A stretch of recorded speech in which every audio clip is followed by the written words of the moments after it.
Past few weeks, as we've been looking at some of our holy days and holidays, we've been trying to reestablish and re-understand them by approaching them from a little different point of view. And as I was trying to understand the concept of Mother's Day, and I should indicate that I feel like one of our Detroit sports teams. You'll remember 2 years ago, George Bowman in his pulpit said this church will not have succeeded until Jim Lyons preaches a Mother's Day sermon. I preached one last year. That was a winning streak of one, which is about all we get in this town. But by golly, I've moved on. This is the second year in a row I've been here for Mother's Day. And I'm proud of that record. Anyhow, as I was thinking about it a little bit, I thought that maybe finding some truth in the book of Ruth. And I'd like to read, it's a little lengthy, but I'd like to read basically the opening chapter of the book of Ruth and put it into a context. Ruth. That short little book which is considered perhaps the best short story in history.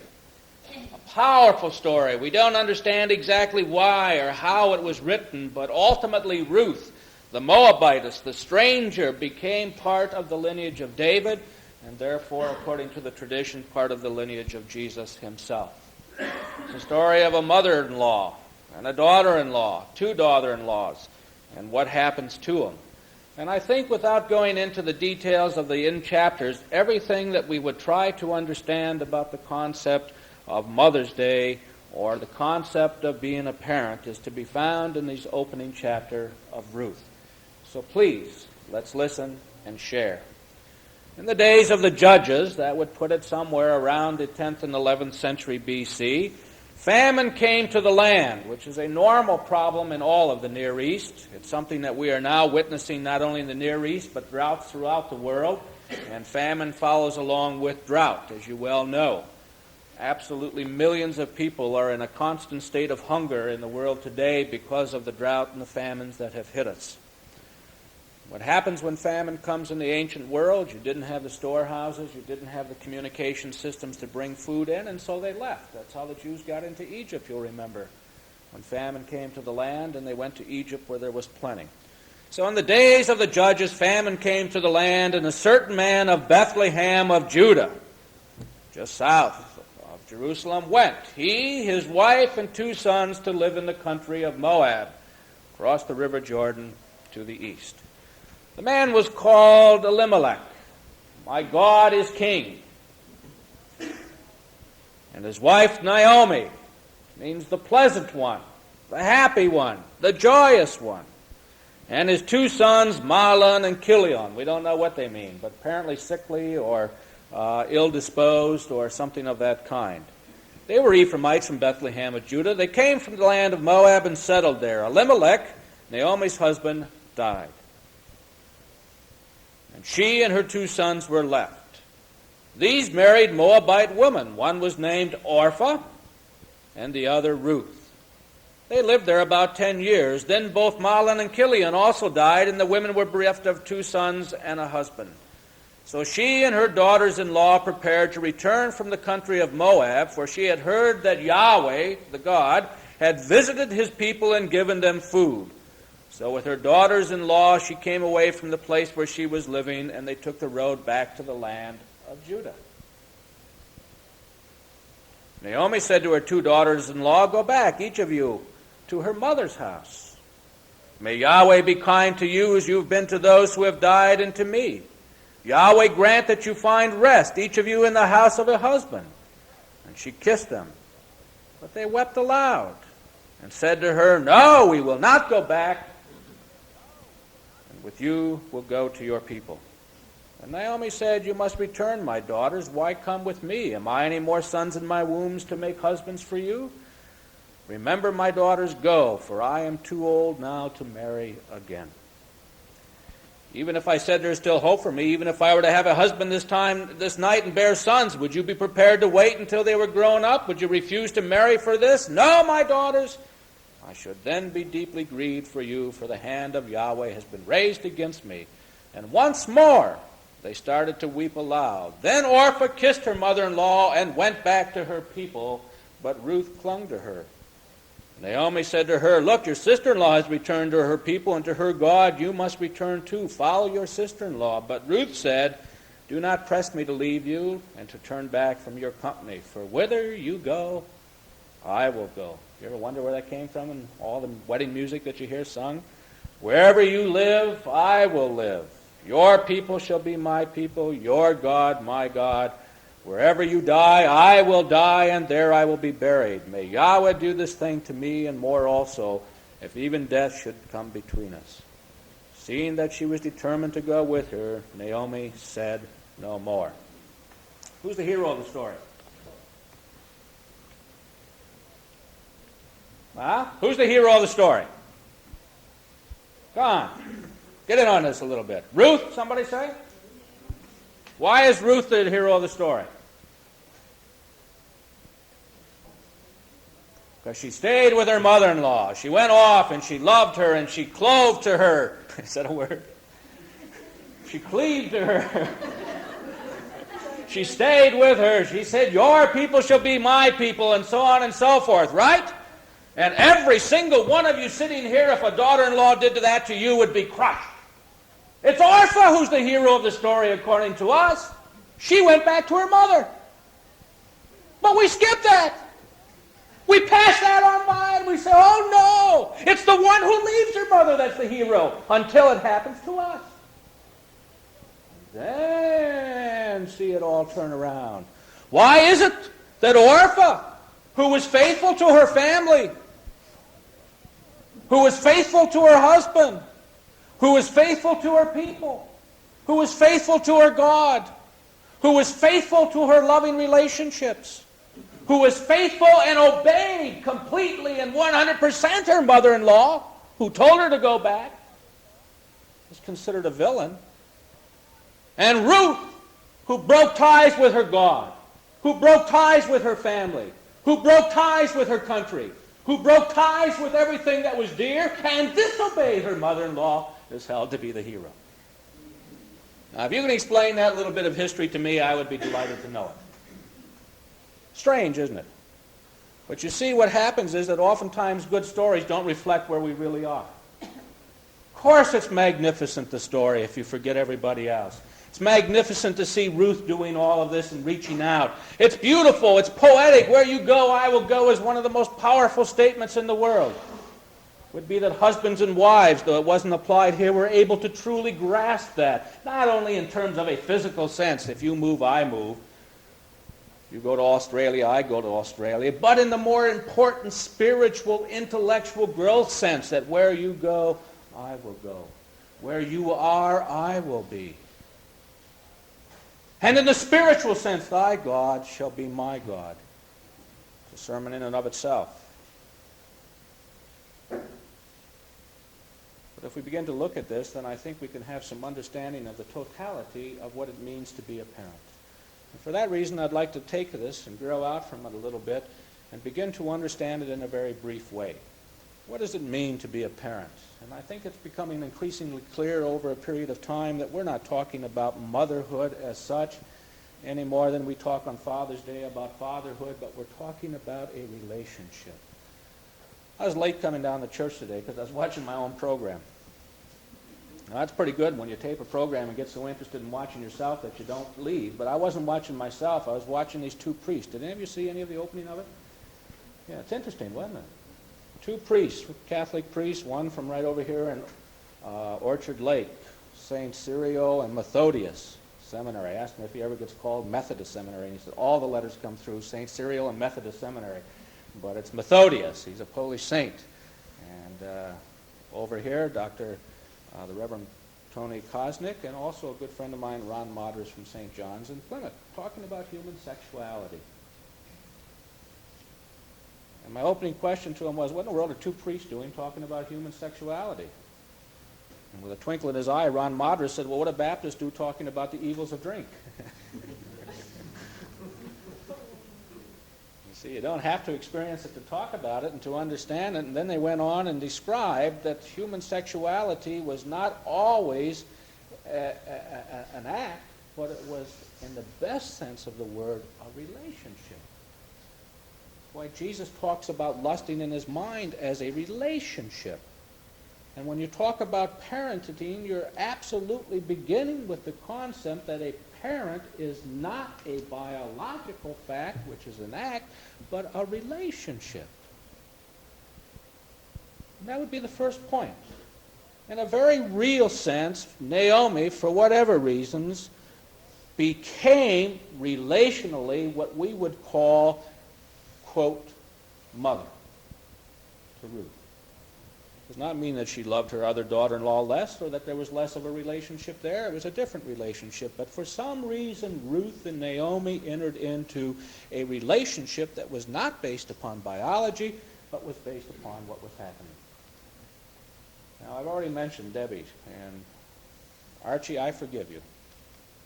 Archie called and asked me to give the opening invocation for the ceremony of the Special Olympics bowling at 8:30 in the morning. Now, anybody that knows me knows that Archie must have suffered the pangs of hell to even ask me that. There are some people that think 8 o'clock in the morning, like Lorna Richards, is time for dinner. But 8 o'clock in the morning is when the Lord and I say, okay, just a little bit more and we're okay, we're going to make it. Well, I got up due to a misunderstanding with my lovely wife at 7 in the morning to make it there at 8:30 and sat around looking and said, what do people do at this time of the day when you have to keep awake? But I got there promptly and found that I was involved in one of the most exciting things I've seen in a long time. Archie told Chris, tell Jim to look for me in a Pharaoh hat. And Chrissy wrote, what do you have to look for in a Pharaoh hat for?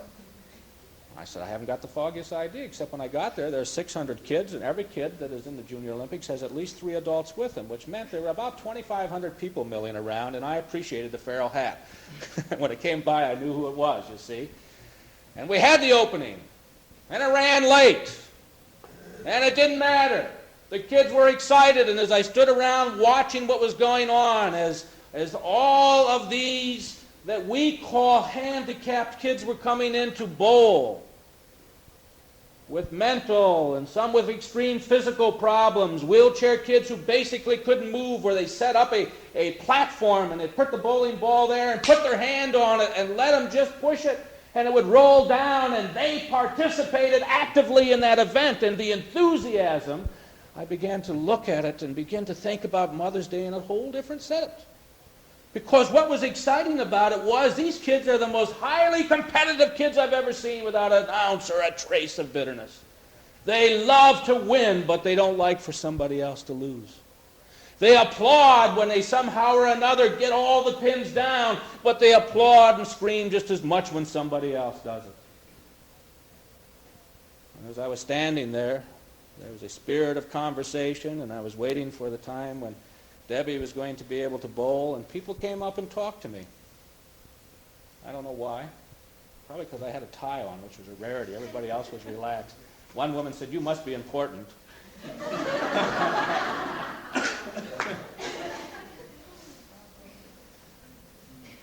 And they talked about what was going on. Many of them were parents of kids, and some of them were teachers and coaches and people that began to move in. And as we were there talking, one woman and I, and she was explaining that she had been a teacher, had 5 children of her own, but had been teaching with these kids for a long period of time. One of the kids came in. He was not a lovely child. Very much in terms of our eyes deformed and unable to speak openly and physically out of control. And one of the women, one of the coaches, squealed with absolute delight and ran up and threw her arms around him and said, Georgie, you came, you're here, I'm so happy.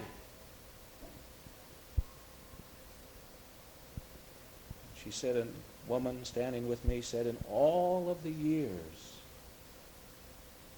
that I've been trying to understand these kids and what makes them go, that's it right there. Somebody loves them. Well, now, there's no more perfect sermon for Mother's Day than that. We're too often on Mother's Day, and we're going to pay a little tribute too, and we already have in this service very magnificently, but too often we try to say, well, look what the mothers, but we don't understand what the mothers ought to be doing. Can you imagine what a perfect example, not a biological relationship, but a mother who accepts a kid for what he is and loves him. That's That's what it's all about. That's the relationship of what a parent is, who reaches out, doesn't have to like everything, can even appreciate the difficulties, can get very angry on occasion, can have a splitting of the relationship because there's a head-on collision, but ultimately reaches out and says, I love you and I'm delighted to see you. And I think there's a very real sense in which at that particular point, Naomi and Ruth hit for us the idea that a parent is one who loves another. Seems to me then that it's not an act, but a relationship. Second thing is that good parents have to face something which is extremely difficult. They have to face the fact that their job is to get out of a job. Now, there are going to be some of you who say, you're just not old enough to realize this yet. Okay, I understand that. Because some of you are going to say, no, you really don't understand this yet. I'm willing to acknowledge that, but please don't write me off too quickly. American society faces one of the most tremendous problems of all time. That is that once something has been created, it can never be discreated. You know, we have agencies in government that basically should have gone out of existence years ago. But once you have an agency working in government and a committee formed and a head and a staff, you can't stop it. You know the man who sits in Washington listening to Beethoven because he has absolutely no job description, but his office had been created a number of years ago, and he has a secretary, and so he and the secretary sit there. He has nothing to do, no responsibilities whatsoever.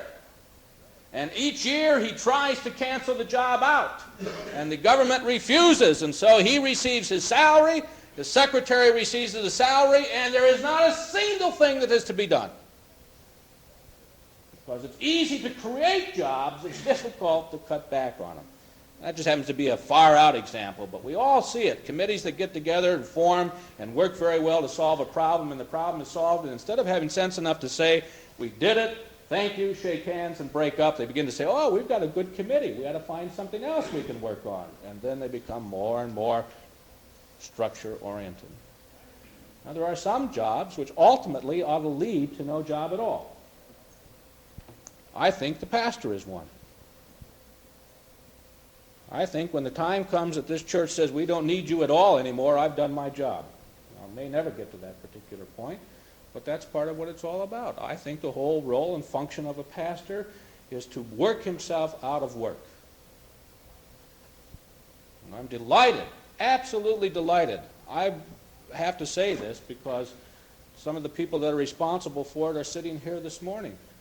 At a minister's meeting the other day, they were talking about all of the committee meetings they go to in church. I said, you know, I have not met with a single, some of you are going to be shocked at this and wonder if I really am doing my job.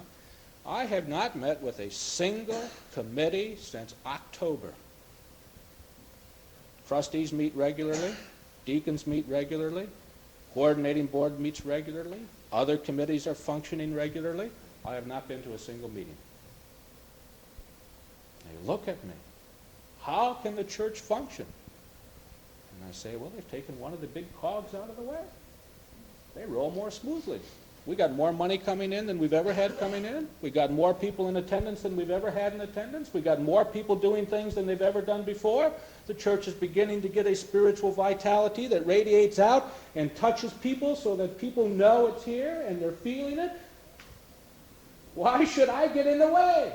I work with the committees. I work with the chair people. I talk with them. I stimulate them, stimulated back and forth. There's ongoing conversation, but I don't have to distrust them to the point that I can't let them meet without me. Now, parenting is precisely that. You start off with a little child that requires a total commitment on your half. 100%. For the mother. For as the child develops and grows and as she is getting ready for the delivery, every single aspect of her life is affected by that child. Okay? Then the child is born, and immediately there's a cutting off and a breaking. And it's not an easy thing, is it, mothers, to suddenly realize that something that you have had total control over in the sense of being united with is already separated from you. And I think that that must be an emotional thing. The excitement and all of that helps to overcome it. But to suddenly realize something which was an integral part of your existence and bodies, accepting and moving as part and parcel with you, is now separated. Okay? And that's the beginning. But part of the growth pattern is that that separation continues over the years. And as a child grows older and older and older, less and less of your direct involvement is required until a point comes when ultimately one has to say, as Ruth did to Naomi, as Naomi did to Orpah and Ruth, you have been good children to me, but the time has come for you to go on your own. That is, a parent ultimately works him or herself out of a job. Now wait a minute. Don't leap to the wrong conclusions. So it's something that's extremely important, and it does happen. You will be amazed at the number of people who on one hand feel such an emotional tie to parents, but on the other hand feel such a tie to parents. It's amazing to me as I counsel over the years the number of people who do to their kids what they hate about what their parents did to them. They never learned anything from it. My mother never let me go. She always made me feel guilty. She always made me feel like I was a responsible individual to her alone, and she was the most important thing in my life. How can you dare move away from the city and move away from me? See, he hasn't learned anything. Part of the job is growing and developing, and the greatest thrill is to be able to see one of the children that you've poured into reach the point where they're functioning as a healthy individual on their own. That's where there can be a pride. Well, a relationship will continue if it's a good relationship. And if it isn't, all the battles in the world will never make it a good relationship. It may continue, but it won't be healthy.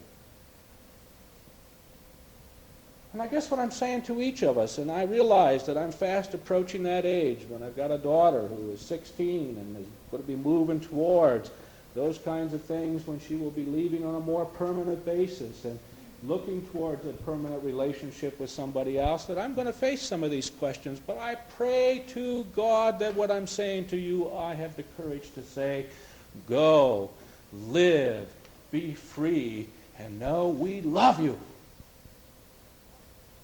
And if out of that love grows a response and you like and enjoy and want to share with us, thank God we are appreciative of it. Be free to fly on your own. For the greatest sign of the love we have given to you is the trust that when you do fly, you will fly well.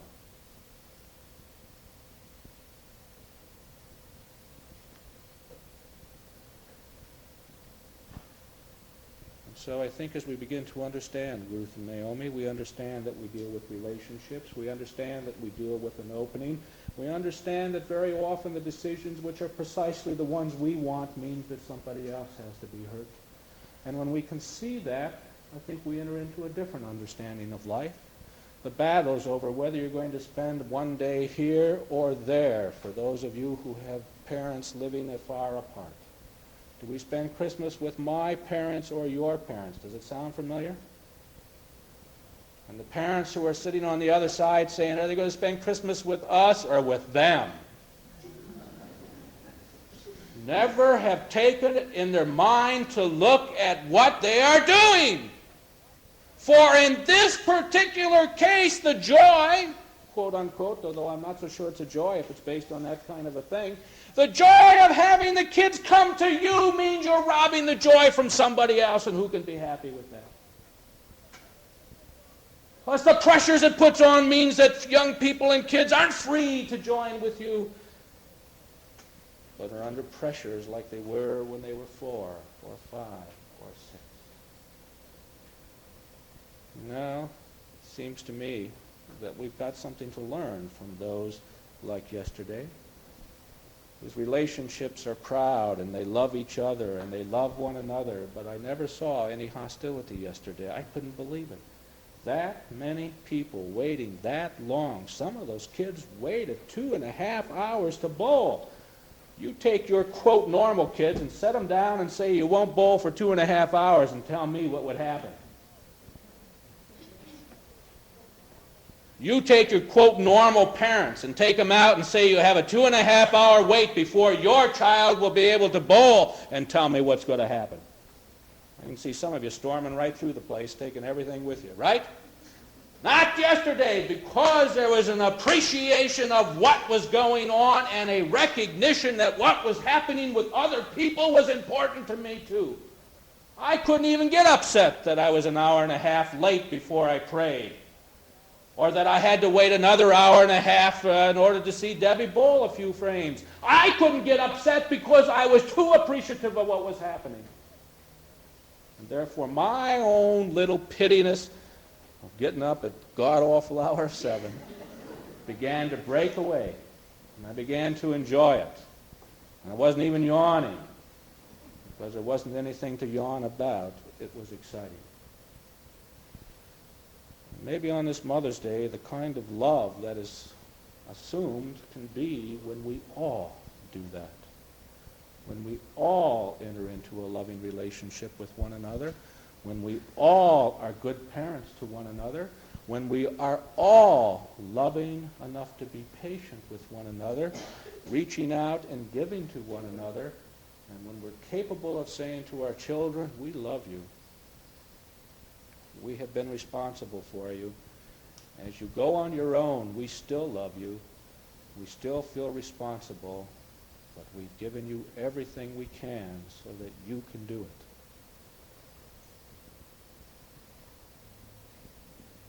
Isn't that exactly what God did when he loved the world?